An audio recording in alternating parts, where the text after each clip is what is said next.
Bonjour et bienvenue sur les ondes françaises de Radio Taïwan International. Vous suivez maintenant l'émission Le Courrier des auditeurs. Hello. Hello. Guten Tag. Guten Tag. Bonjour. Bonjour. Здравствуйте. Здравствуйте. Hola. Hola. Konnichiwa. Konnichiwa. Xin chào. Xinjiang. Sawadee Sawadee. Alors aujourd'hui pour l'émission du Courrier des auditeurs de RTI, nous sommes en compagnie de Lisa. et moi-même donc Floriane pour vous rappeler les concours et puis répondre à vos questions et parler de l'actualité de la radio. Et pour commencer, on voulait vous remercier d'avoir répondu et envoyé des rapports d'écoute après la diffusion d'une émission d'écoliers de Ilan à destination d'une ville en Norvège.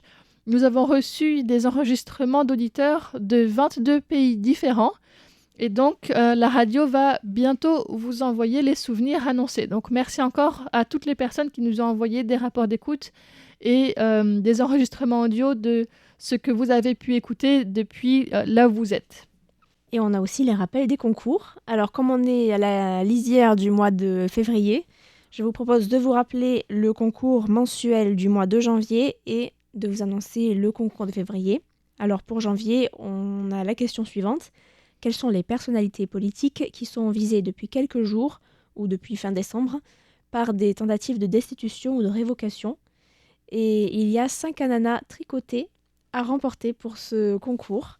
Donc c'est un cadeau très sympa. Et pour le concours de février, il faut tout simplement réagir aux émissions du Nouvel An. Alors, elles ne sont pas encore publiées, mais ça ne saurait tarder. Et donc, lorsqu'elles seront publiées, vous pourrez nous envoyer votre réaction, nous dire ce que vous avez appris dans ces deux émissions. Voilà, il y a une émission pour la veille du Nouvel An, pour le lundi, et une émission pour le jour du Nouvel An.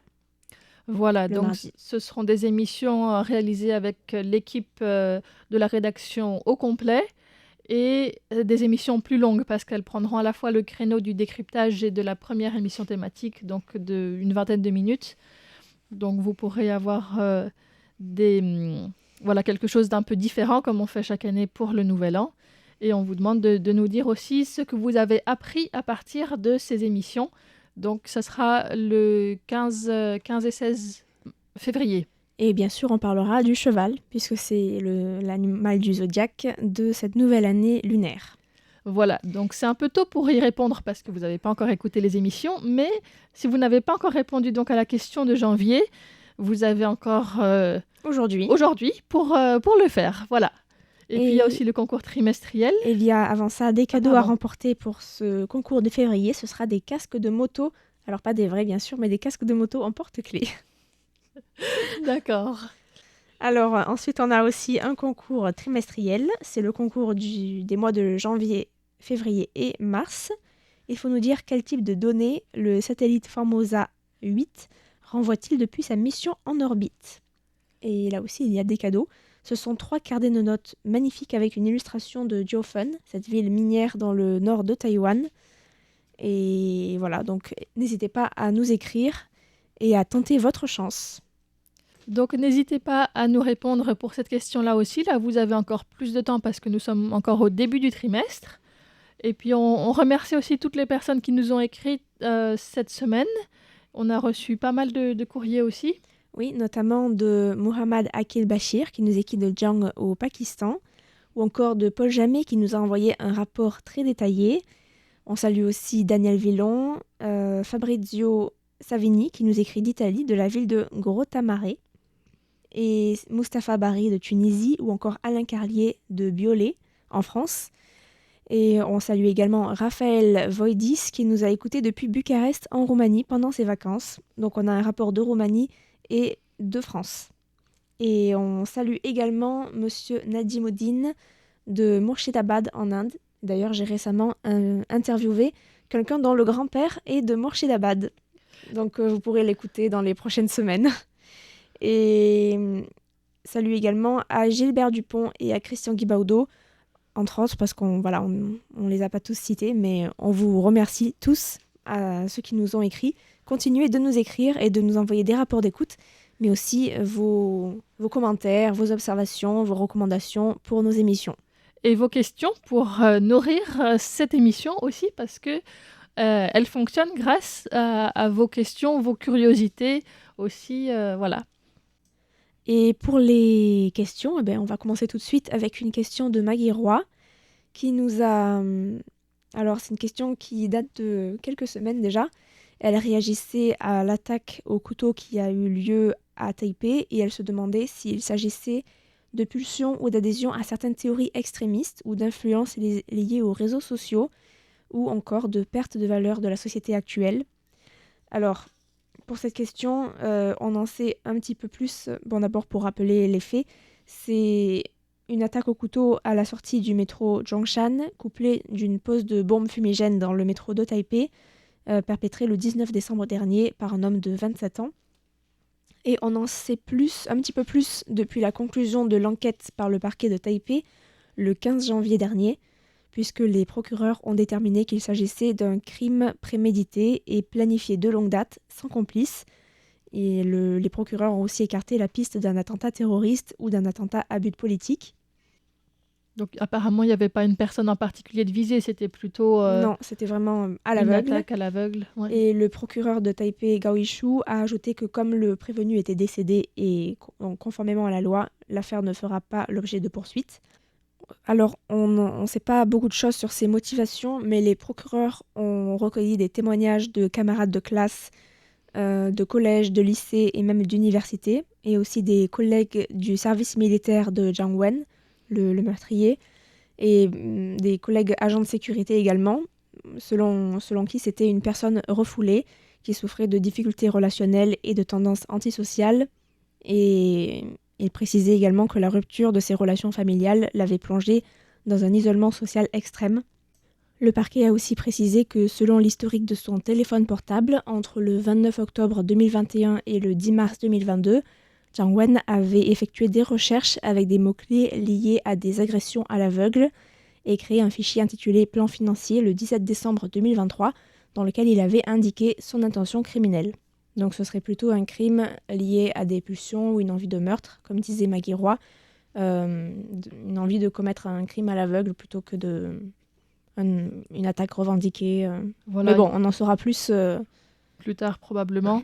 Après, c'est vrai que comme il est mort ce jour-là, il est plus là pour expliquer ce qui s'est passé dans sa tête ou pourquoi il a fait ça. Mais c'est pas du tout revendiqué comme terroriste ou il y a une idéologie particulière. En tout cas, voilà, ça c'est assez clair pour l'instant.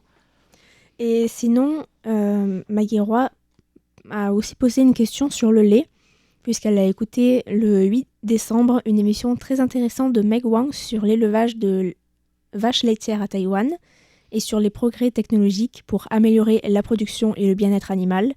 D'où ces questions. Alors, d'abord, quelle place occupe le lait dans l'alimentation taïwanaise, et notamment lors du petit déjeuner?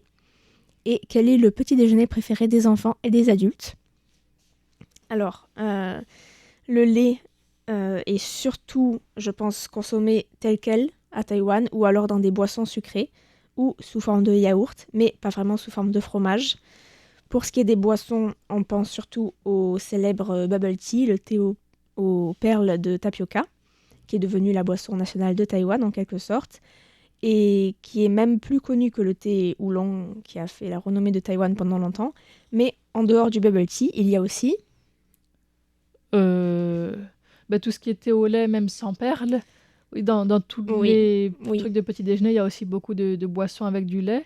Oui, mais il y a aussi le lait à la papaye, qui est vraiment une boisson emblématique des marchés de nuit et qui est bien moins connue que le bubble tea. Il y a beaucoup de boissons avec du lait, même aussi parfois bananes ou bien d'autres fruits avec du lait, effectivement, qui sont dans des boutiques de vente de jus de fruits, c'est ça, de jus avec du lait. Ouais. Voilà. Donc le lait à la papaye, c'est une boisson composée en général par plus de 50% de lait et de jus de papaye concentré pour les versions industrielles. Mais dans les marchés de nuit, on trouve des versions avec du jus de papaye fraîchement préparé. Et c'est une boisson qui existe depuis plusieurs décennies déjà et qui a gagné en popularité dans les années 70, donc qui était une période de développement agricole et industriel pour Taïwan, où les Taïwanais ont aussi commencé à avoir des frigos et des mixeurs chez eux, donc ce qui a rendu possible la conservation du lait à la maison et la préparation de jus, comme le lait à la papaye.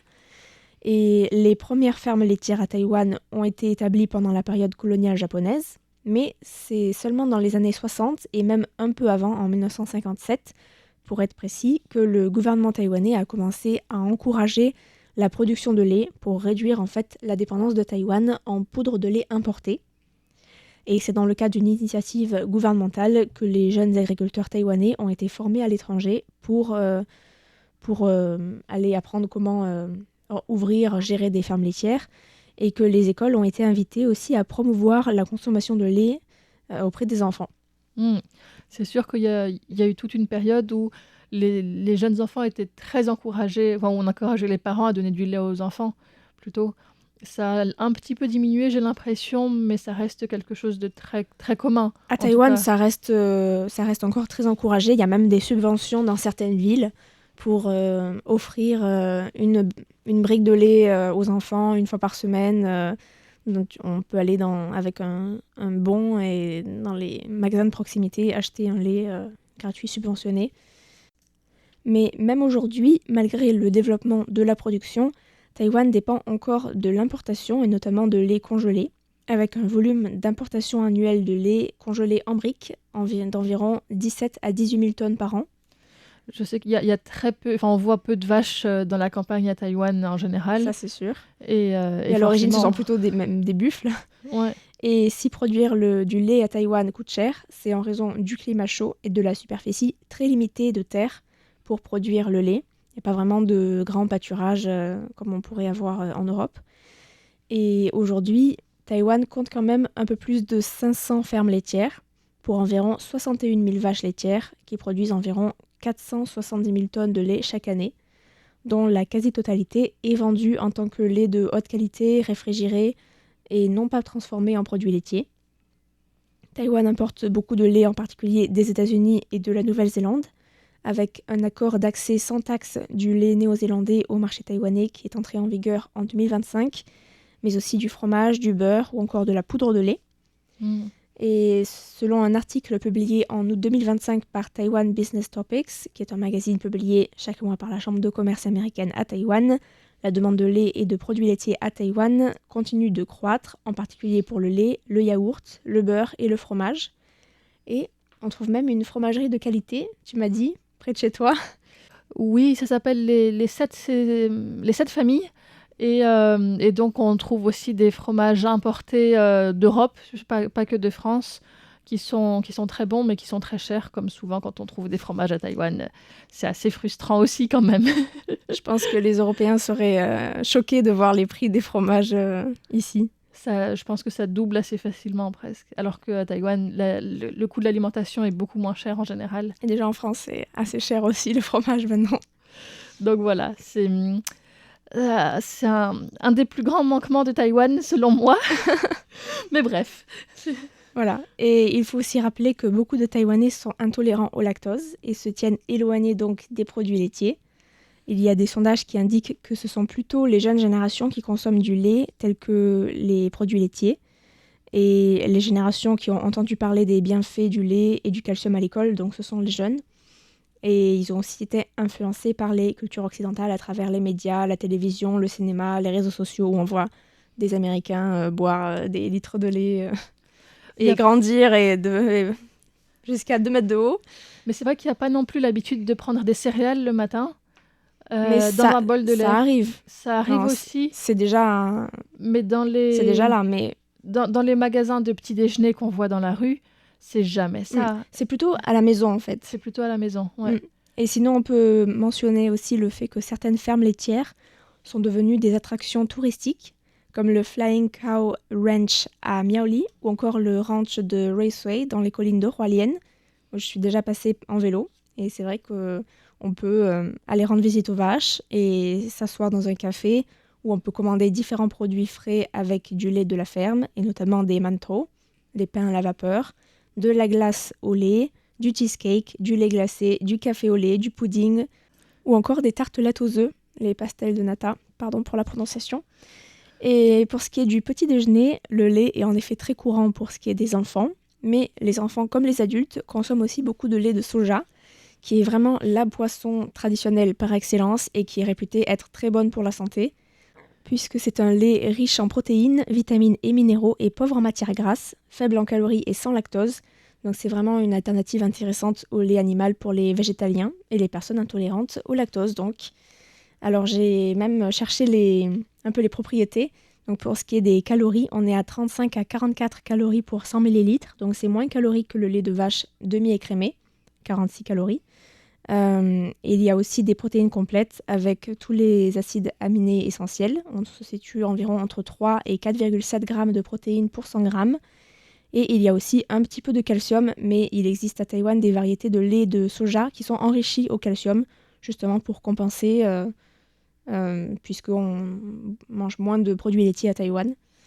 Et pour ce qui est du petit déjeuner préféré des enfants et des adultes taïwanais, je vous renvoie au courrier du 8 novembre dernier, dans lequel j'ai fait un historique du petit déjeuner taïwanais et de son évolution. Donc, j'y explique notamment que, à l'origine, pour ce qui est des Taïwanais d'origine chinoise, on ne parle pas des autochtones bien sûr, il y avait le petit déjeuner à base de riz, à savoir du riz cuit et des légumes salés, et notamment sous forme de porridge de riz, donc le zhou, qui pouvait être saupoudré de viande de porc séchée et assaisonné, ou encore du taro cuit à la vapeur.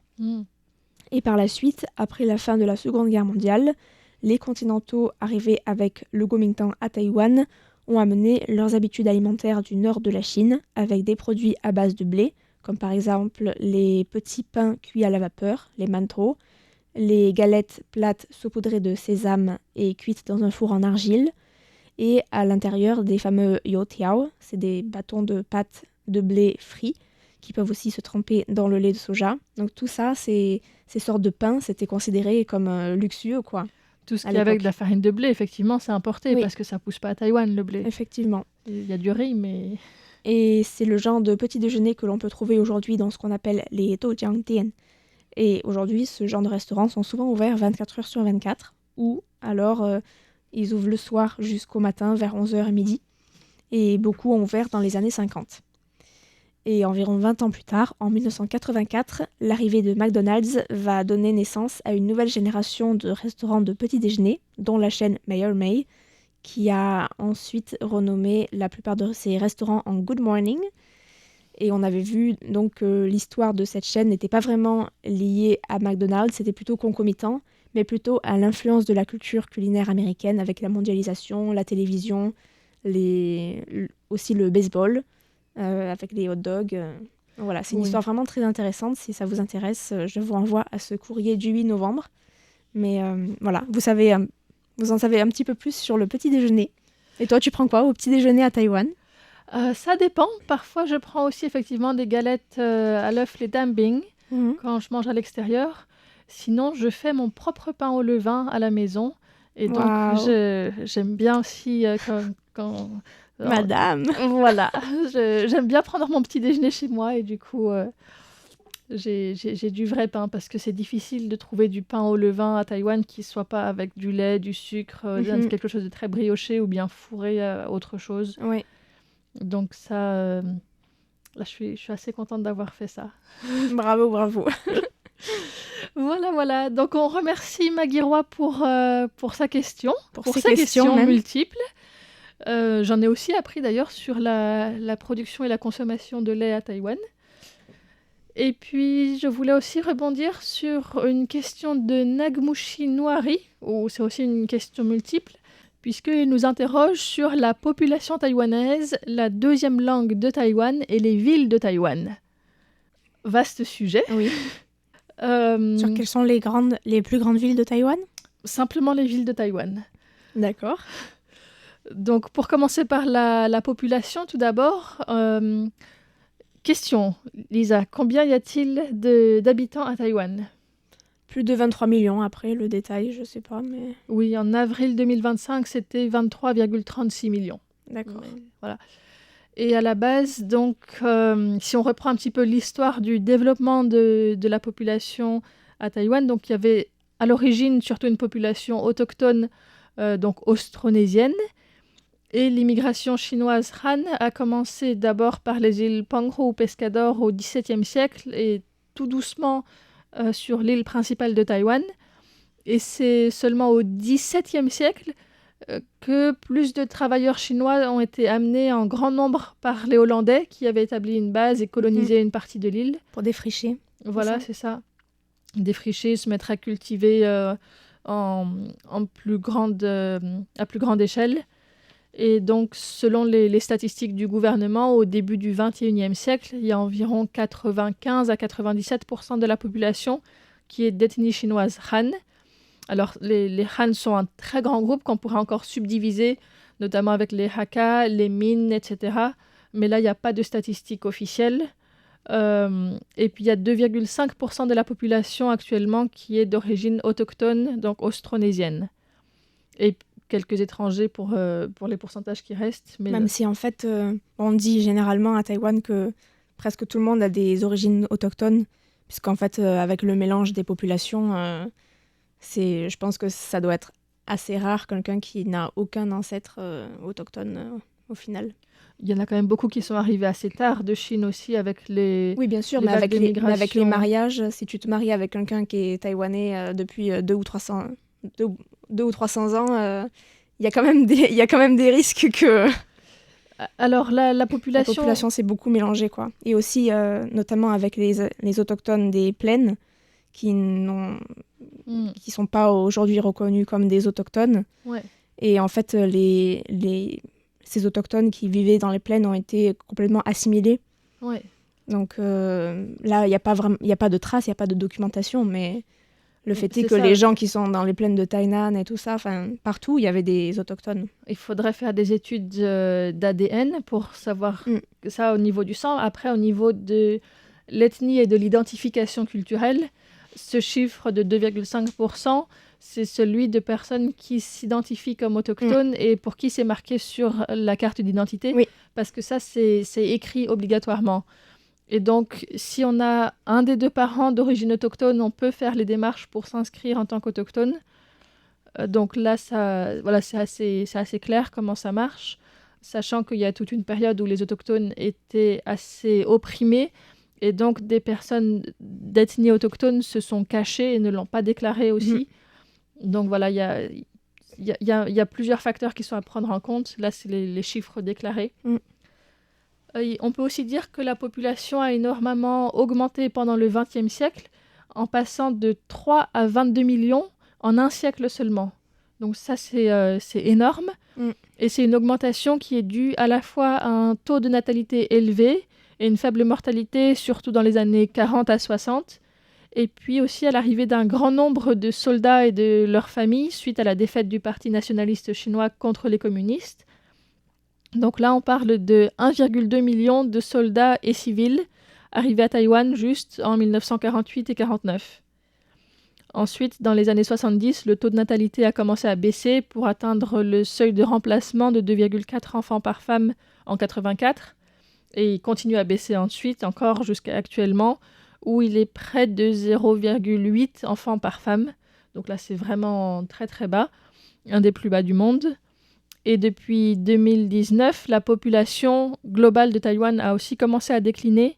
Et l'année dernière, la société taïwanaise est devenue super âgée, c'est-à-dire que plus de 20% de la population a 65 ans ou plus. Voilà un petit peu pour faire un large panorama sur l'histoire ou l'évolution de la population taïwanaise depuis les autochtones jusqu'aux vieux de maintenant, si on peut dire ça comme ça. En tout cas, cette société qui est vraiment devenue plus âgée, et c'est une tendance qui se poursuit aussi beaucoup, puisqu'il y a encore moins d'enfants et voilà. Et qu'il y a un bon système de santé qui fait que les gens vivent de plus en plus âgés aussi. Donc c'est une tendance qui n'est pas vraiment en train de se modifier. Ensuite, pour la deuxième partie de cette question qui était sur la deuxième langue de Taïwan, donc la première et la langue la plus parlée étant le mandarin, la deuxième c'est celle qui est officiellement appelée le taïwanais de Taïwan, appelé ici le taigi, ou bien aussi Hoklo, qui est une langue de la famille des Min du Sud, parlée à l'origine dans le Fujian, en Chine, donc qui est la province juste en face de Taïwan. Et en 2005, une étude estimait que 70% de la population parlait cette langue. Je pense que ce chiffre a un peu baissé, notamment avec la promotion de l'anglais et le vieillissement de la population. Et puis, il faudrait aussi définir ce que veut dire parler une langue, et avec quel degré de fluidité ou d'aisance. Maintenant, beaucoup de jeunes comprennent le taïwanais, mais le parlent parfois mal ou très peu. Et bon, après, le taïwanais est aussi parlé surtout dans des zones rurales ou dans des contextes informels par rapport au mandarin, qui est la langue de l'éducation, de l'administration, des services, etc. Et il est surtout parlé aussi dans le sud de la Chine, de Taïwan, pardon, la partie autour de Kaohsiung, Tainan, et puis dans le centre aussi, Taichung, et au nord de Taïwan, dans la région de Ilan, donc au nord-est.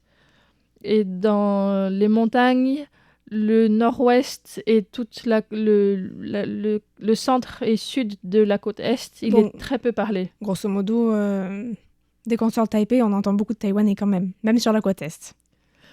On entend quand même beaucoup de témoigne. taïwanais, c'est vrai. Je vais souvent sur la côte est et j'entends beaucoup de taïwanais quand même. Et c'est une langue qui reste surtout vivante, c'est ça, dans les campagnes en général, en dehors des grandes villes. On l'entend beaucoup, même dans les grandes villes, on l'entend aussi dans les marchés, par exemple, dans tout ce qui est le monde des chansons, les spectacles de rue, dans les milieux ouvriers aussi, si on voit les ouvriers des bâtiments, tout cela, ils parlent beaucoup taïwanais entre eux. Dans les campagnes politiques aussi, les déclarations officielles vont être principalement en mandarin, mais tous les rallyes, quand il s'agit de toucher la foule plus directement, ça sera souvent en taïwanais. C'est une langue plus émotionnelle. Après, RTI a aussi un service de taïwanais. En tout cas, c'est une langue qui touche à l'identité. Qui est plus intime aussi, quelque part. Donc, il y a quelque chose de... Pas dans le sens que c'est émotionnel, mais en tout cas, ça touche à une corde sensible chez les gens, je pense.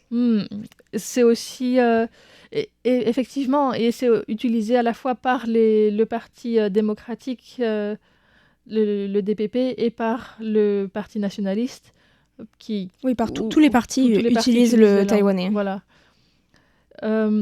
Après, il faut rappeler aussi que l'usage du taïwanais a été interdit ou largement restreint par le gouvernement du KMT après sa prise de pouvoir de Taïwan, parce que ce gouvernement qui était venu de Chine ne comprenait pas la langue et voulait plutôt uniformiser et pouvoir contrôler et surveiller les discours. Et puis ces restrictions ont été progressivement levées avec la démocratisation de Taïwan dans les années 80.